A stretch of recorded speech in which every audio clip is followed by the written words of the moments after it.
Welcome to Wear Your Cape to Work, a podcast hosted by Project Insight. We believe that project and program managers are the real superheroes of every organization. We want you to hear their stories so you can be inspired to wear your own cape to work. Today's guest is Francis Solomon Knox, Senior Director of Portfolio Management at Breakthrough T1D, which is a leading global type 1 diabetes research and advocacy organization and a Project Insight customer. Throughout Francis's career, he has led portfolio transformation work in government, nonprofit, and enterprise organizations. As a customer of ours, we've had the opportunity to see Francis's superpowers in action firsthand. He has a tremendous strength in turning a complex mix of stakeholders into a well-orchestrated whole. We're excited to have him on the show, and we know you're going to enjoy this episode. So thank you so much for joining us today, Francis. We're so happy to have you here on Wear Your Cape to Work.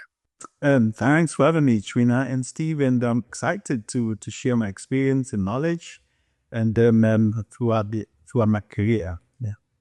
We're excited too. That's great. We know that you've been a customer of Project Insight for some time, and it's been our pleasure to get to know you in that working relationship.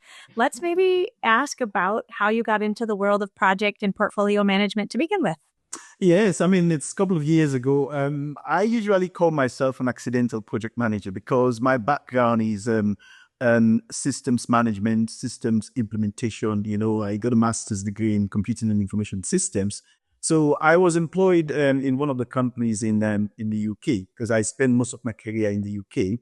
I was employed by one of the councils, the Hammersmith and Fulham Council, as the head of systems and development and projects and management information. So I had a big team of project managers, system administrators, BI report writers, and so on and so forth. So they were actually discussing the idea of implementing an enterprise resource and planning solution across the council at the time. And I just joined, and the assistant chief exec asked, would you like to program manage this? I said yes. At the time, I had no project management background. My background was just managing systems and making sure that they run smoothly and providing system supports, you know. So I decided to program manage the projects, and we were implementing finance, payroll, HR, learning and development, recruitment, the entire suite of an enterprise resource planning system, including business intelligence, and then deploying that solution out to over 3,500 users across the council in Hammersmith in London. So I had a project manager that I worked with, and we pretty much got into doing the business case and also getting that business case approved and identifying a vendor, making sure that the vendor, we actually selected a cloud vendor at the time, a cloud solution at the time. So it was easy for us to get them inducted into what we're trying to do or onboard them like that. And then we got the program going, and then also started doing change management work in terms of putting together a change management strategy and how we engage with our stakeholders, because as I said earlier, we were going to deploy this solution to 3,500 users across the council, you know. So that project went really, really well. And then for me, the area that I enjoyed most was the change management aspect of it, you know. And as a program manager, there's a lot of coordination work that involves in program management, managing dependencies, working closely with the technical team, as well as business stakeholders as well. So I quickly found that I enjoyed bringing clarity to complex problems and helping teams move from ideas to execution, deployment, and adoption. Did you realize that you liked it because you noticed that you were talented with it? Did you know you were talented before you got into this role? I mean, where did that enjoyment kick in? I'm always curious if that's something that you knew you had or if you realized you had while you were doing it. Well, we all do project management in some ways in our career, even if you're not a certified project manager, you know.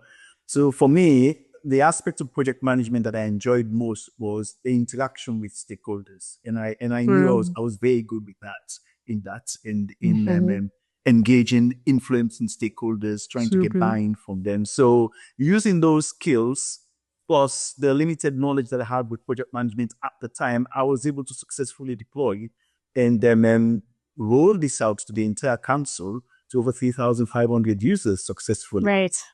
Yes. That's a huge group. Yeah. That's a huge group. Steve, you were going to say That something. is. I mean, well, I was going to say that, getting back to, we hear this all the time where, hey, I was in IT and then I got asked to be the project manager. So that's not like something we haven't heard before.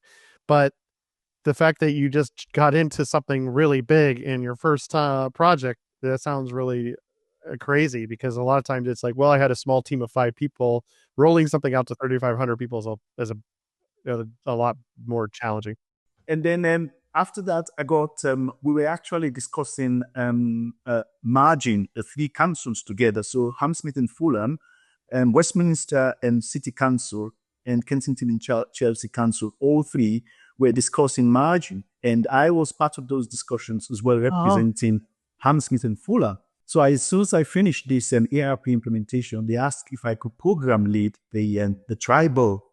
So that's how I ended up in that tribal role. And I think I was there for 2.5 years and program managing that, harmonizing terms and conditions of service across the 3 organizations, and creating a consolidated chart of accounts within the ERP systems that we were implementing at the time, and building the organizational structure for all 3 councils. So it was quite an exciting program. And at the time, we had to bring in PricewaterhouseCoopers to help us with the change management side of things.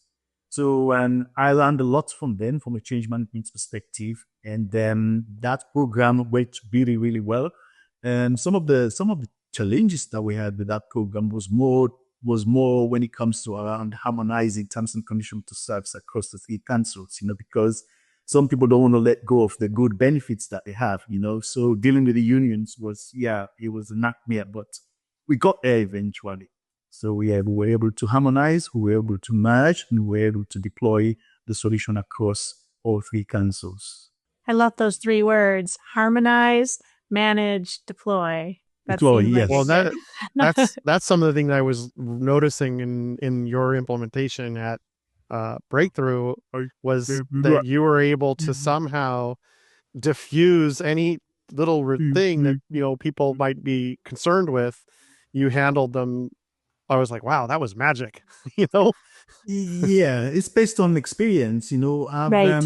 I mean, as you go along, I mean, you have more complex projects, you encounter complex problems, difficult stakeholders, and you pretty much learn how to deal with difficult people, because there's 3 types of stakeholders that you deal with when you're implementing a solution or introducing something new. You have the ones that embrace the change, and then you have people who are kind of like in between. I'm not so sure, but I'll wait and see how you guys progress.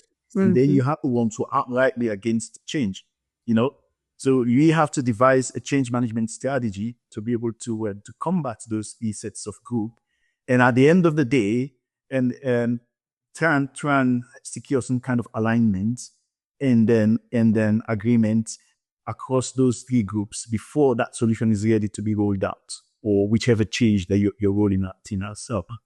When you have a new challenge or a new project, do you in your mind figure out who the supporters are ahead of time and segment them, and then you segment that group out before, like make an assessment? Yeah, you do a stakeholder assessment, and then assess the stakeholder, assess their likes, their dislike, and then what types of communication, how they like to get their communication, and so on and so forth. All of those things you take cognizance of, document it, and then they pretty much form the basis as to how you engage with them on a regular basis throughout the course of the project, because every project implementation is a change, and the change work itself starts from once we start an ideation right through into initiating that project. The change process starts from that point onwards, because you need to gain buy-in from stakeholders. If you don't get buy-in from stakeholders, then that change is going to be difficult for you to roll out that change, because at the end of the day, it's about people, not necessarily about process. If you're able to convince those people that this change will yield this benefits, then they will embrace it. And you have to work with them as a team, as opposed to you just dictating to them. So that's the way I go about my change work. Yeah, I hear two things from you. That whole idea of every project is actually change management, right? Every implementation is going to involve some sort of change in function, change in process, change in the system that you're using.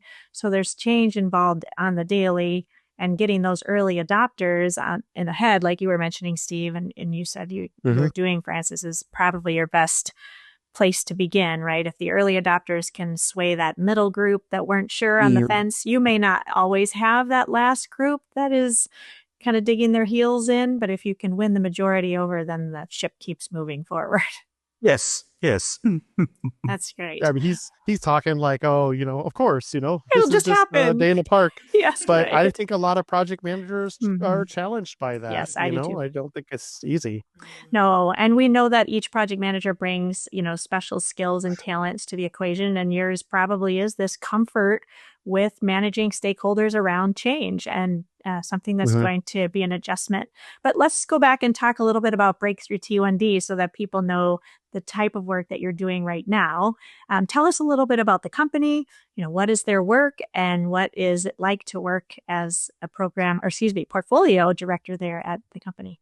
Well, Breakthrough T1D is it's a non-profit organization. Our job is with opening the doors that were once closed to type 1 diabetes diagnosis.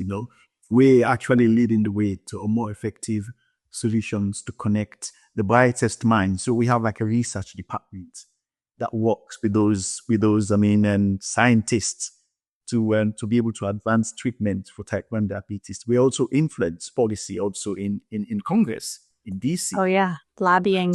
And those are the various ways we try and collaborate with various groups, the research team, scientists, and also the Congress to try and get some grants from them to help to push forward the work that we do, and also to improve the access to care.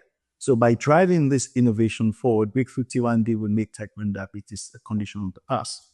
The mission of the organization is to accelerate this life-changing breakthrough to cure, prevent, and treat type 1 diabetes and its complications.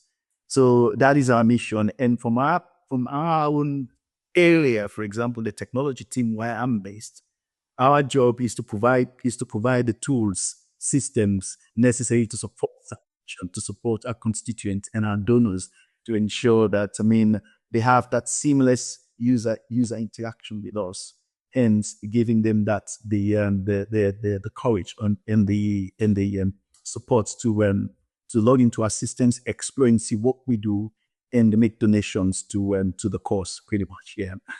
So you're managing the team that are developing the systems that clients and users and other. We project manage those changes. So the requests coming.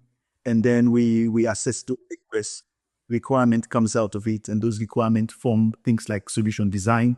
From solution design, my project managers, I do have project managers, Scrum Masters, and BA in my team.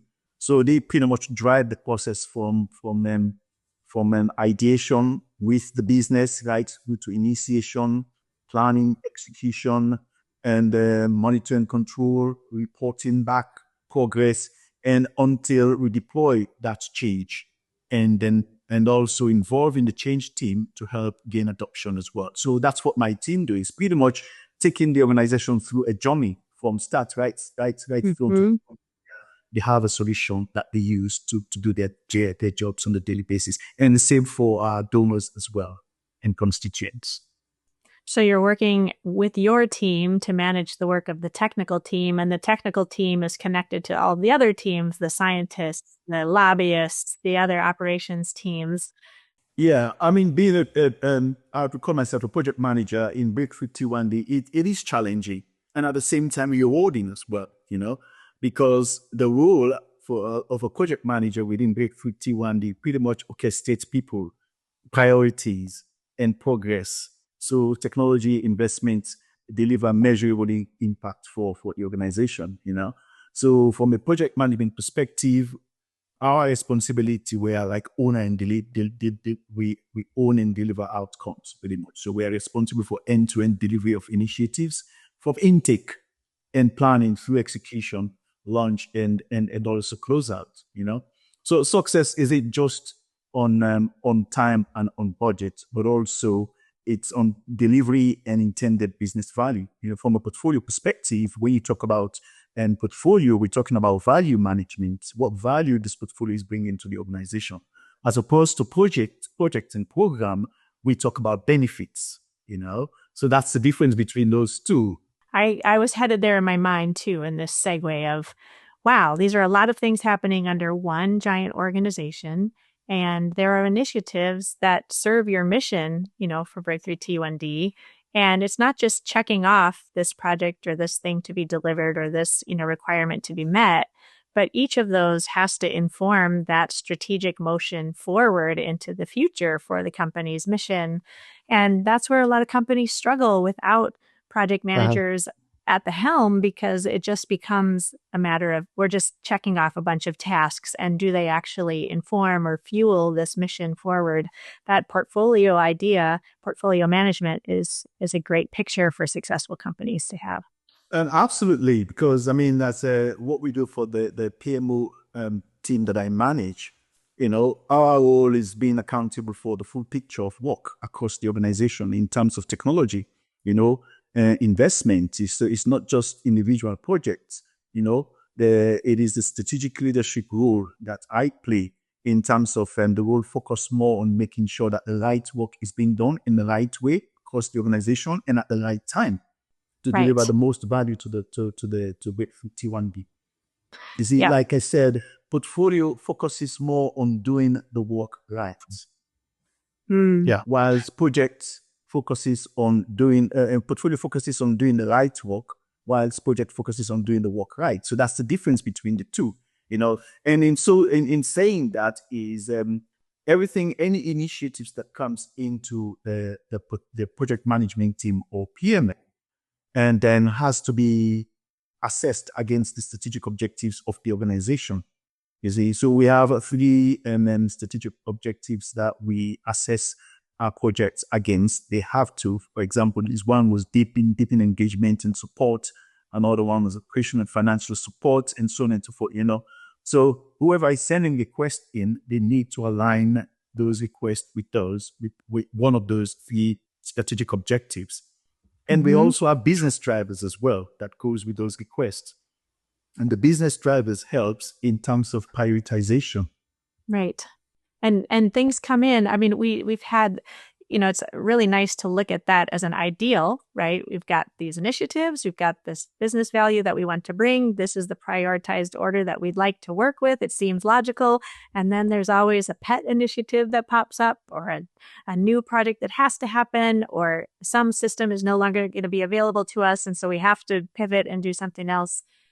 Are you in the middle of those kinds of things too at Breakthrough T1D? We are in the middle of those kind of things. I am in the middle of it in terms of prioritization across competing demands. We have loads of demands coming into the departments, and sometimes everything is urgent for everybody. Right. So our job is to ensure that those initiatives that come in for work, they are the right. They've been assessed through the business drivers. And then the solution that we have in place that we're working with Project Insights to develop is those initiatives are scored. And once they're scored, they are ranked as well. So if you have that's the hardest part. Yeah, so if you have 4 initiatives that has the same score, then maybe we don't have the resource or capacity to do all 4 at the same time. Right. That's where the ranking comes into play, where you have to work with the stakeholder to say, okay, well, you have these 4 initiatives, they're all saying the same thing in terms of 10, 10, 10. We need to do something about that. So they will work with us to say, okay, this one is number 1, number 2, and so on and so forth. And that gives us that, the instructions that this is what we need to focus our attention on from a resourcing perspective, so we can get this done to help support the mission and drive what we're trying to do forward. So that's so powerful. Yes. It's so powerful to have that decision at the ready, based on data, based on what's going on, based on those initial objectives that everybody set up. The mission is there. Those strategic initiatives are there. We already planned that we're going to meet these, and now this score can actually help you decide, which is the real priority. And then you can inform your stakeholders and your leadership team. Was it all when you guys met up, when Breakthrough T1D and Project Insight, the two of you, Steve, Francis, when you guys connected, how was the process? Was it going smoothly? Did Project Insight bring any help to that in particular? Oh yes, I mean for me, what Project Insight brings from a project management perspective, and also they gave us a centralized solution, because I was looking for a portfolio management system that has project management, resource management, finance management, benefits management, all encapsulated into one product, so we can do what we want to do and integrate with other systems as well. So Project Insight gives us that flexibility of having that centralized visibility across all our projects. So that centralized visibility makes portfolio management in Project Insight easier, and it also enables the team that are using the system now to quickly assess and then where we are with project status. It also enabled them to prioritize work strategically, evaluate requests against capacity, goals, and resources to decide what to do now and what to do later, So, it gives us that flexibility to be able to plan, to balance our workload, to make better decisions with standardized data, So, I'm very, very happy because it took us a couple of months to identify the right product for the organization. And it was a lot of back and forth. In the end, we decided that Project Insight is the product for us to take us forward. Yeah, I was going to mention that one of the things I think that I've seen you guys doing is using Project Insight to give you an overview of the whole portfolio and all the intake, but then still allowing the team that uses the Jira for the day-to-day, they can stay in that tool and it doesn't disrupt them. So I think that was something that seemed like that was an important aspect. Yes, and we were pleasantly surprised to hear that your system, Project Insight, can seamlessly integrate with Jira. That was like that was a big surprise to us. Mm-hmm. And then setting it up and everything, and the way that integration worked because our team, the technical team, they love Jira, so they didn't want to come off Jira. So we came to some kind of agreements that, okay, we'll keep Jira, but we still need that centralized visibility of all projects. We won't be able to report and then show executives, give them accurate information rather than picking from various spreadsheets or different systems to produce reports, So we integrated the Jira and it works. We can pull the information from Jira into Project Insight. We can push information from Project Insight into Jira as well. So it gives us that flexibility. Yeah. How much time do you think that saves you from all of those spreadsheets? We have a lot of listeners in our audience who are doing the same thing. They're right. Well, we have project managers. They can just gather this data and do these metrics and report from all the different teams and put it all into that one place. It is. I mean, it saves us a lot of time, and especially for my team, because the various teams, like the product team, the developers, these teams, they're happy with their respective silos. Some of them are using Monday, some using Jira and Spreadsheet and Smartsheets. They're happy with those silos because they do what they need to do for their stakeholders. But when it comes to providing that oversight to executives, that visibility as to how the technology department as a whole is performing on those initiatives coming in, it's difficult for us to do that because you have to keep pulling information from various systems. And even when we do so, they are not 100% accurate, but with having all of the information in a one centralized repository gives us that flexibility to report correctly and also confidently to our stakeholders. Yeah. So you're saving time and it's happening in real time instead of, yes, it is. This data wasn't from last week because Julie passed it over on Wednesday and then I dealt with it a month later and all of that. Correct. And the plan is once, because we're still finalizing Project Insight implementation, the plan is to give our execs access to Project Insight so they can drill through from, they don't need to ask us, they can have access to the system, open dashboards, drill through those dashboards to get to what they want, or if it's just an overview of what is happening in their respective areas or across the organization, we want them to be able to see that. So for me, transparency is very, very important. we always want to, I mean, we've always said that our mission here is to try to make the lives easier of the project managers or anybody that really, all of your work. And, that's our goal. Yes, it's all about collaborating, and then bringing teams together, working together as a team, and making sure that why we're doing it, they understand the why we're doing this, and we work to be able to come together to deliver something good for the organization. We just finished an organization-wide project. It's called Field Acceleration, which I just told you about when we started. Sure. That project touches every area in the organization, every systems organization. So, okay. And one of my project managers actually managed that project, and she did a fantastic job in terms of bringing the stakeholders together, collaborating with them, creating the schedule, and determining the level of efforts that is required for each work to be done for each systems. All of that is done, and then towards the end for deployment, we created also our own book. We call it like the quarterly plan or the minute-by-minute plan. Okay. As to how things will be deployed across these systems to ensure a smooth go live. So that's what I mean, and collaboration is all about. Working with various teams, the technical team, the developers, the business stakeholders, because they're the ones who are doing the user acceptance testing in the end. Bring them in to be part of this big project. And you have people working together in unison. At the end of the day, it's going to be a successful outcome. So, and that's what we got eventually. Yeah. It's a symphony, not chaos, just like you said. Yes. Right? You bring all of that together and you're orchestrating it, and it sounds beautiful as opposed to being just banging gongs and cymbals and. It does. I mean, because the work we do is people centric. You can't be successful in this area without engaging in working with people to deliver something for success. So everything we do is around people, change, improving processes, improving people's way of doing things. Identifying the impact, the change impacts, and then documenting current states. This is how you do it now.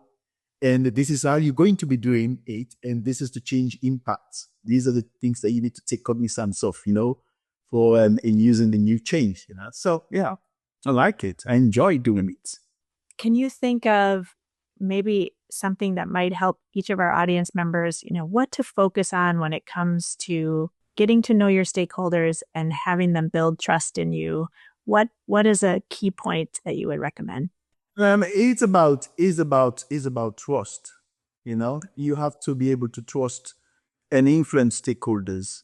And for me, is all about influencing my stakeholders, making sure that they believe in what I'm trying to develop or to deploy. And sometimes we go to stakeholders towards the end to inform them that this is what we've done.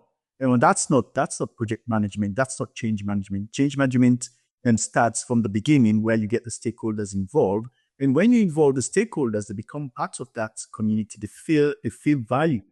And then they're able to contribute to the success that we're trying to roll out, So that's how I do it. I mean, from my perspective, in terms of advising project managers that are in the business trying to, it's all around experience. With time, you gain experience in every complex projects that you do.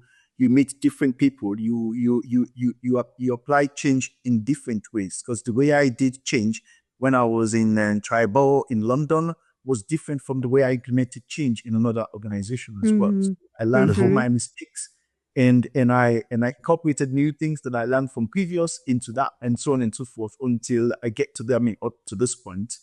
And then, that's my advice to them, to just keep pushing forward. Yeah. And that's the name of the podcast. I mean, we call it Wear Your Cape to Work. We're going to send you a superhero mug so you can continue to remember that we think of you as a superhero project and program portfolio manager out there. But each one of the project managers listening or who have been a part of our show wear a very special cape to the place that they're working. And that cape may have started small, like you said early on, or it was unexpected that you even wore the cape that you had to wear, but it's now grown into your particular superpower, your particular super skill. And it just becomes deeper and deeper and more a part of who you are, and the reason that your organizations trust you to help lead these great initiatives and bring their business value forward. So thank you a ton for joining us today. We're so glad to have you on the show, but also to have Breakthrough T1D as a Project Insight customer. It was just been a pleasure. Thank you so much for your time, and thanks for inviting me. Thank you for joining us today on the Wear Your Cape to Work podcast, hosted by Project Insight. If you enjoyed today's episode, please like, follow, or leave us a comment. If you subscribe to our YouTube, Spotify, Apple, or other favorite podcast channels, you'll receive notifications of all of our new episodes. We'd also love it if you would share Wear Your Cape to Work with your network of PMPs or anyone else who might enjoy the show. Project Insight is an online project and portfolio management software that helps companies connect project data from across all of their teams and software tools so that they can make confident decisions about their business. Our website is projectinsight.com, and there you can find many resources for project professionals, including free PDU webinars, as well as a place to register for a demonstration or a consultation with one of our success teams. Thank you once again for joining today's conversation, and most importantly, thanks for wearing your cape to work.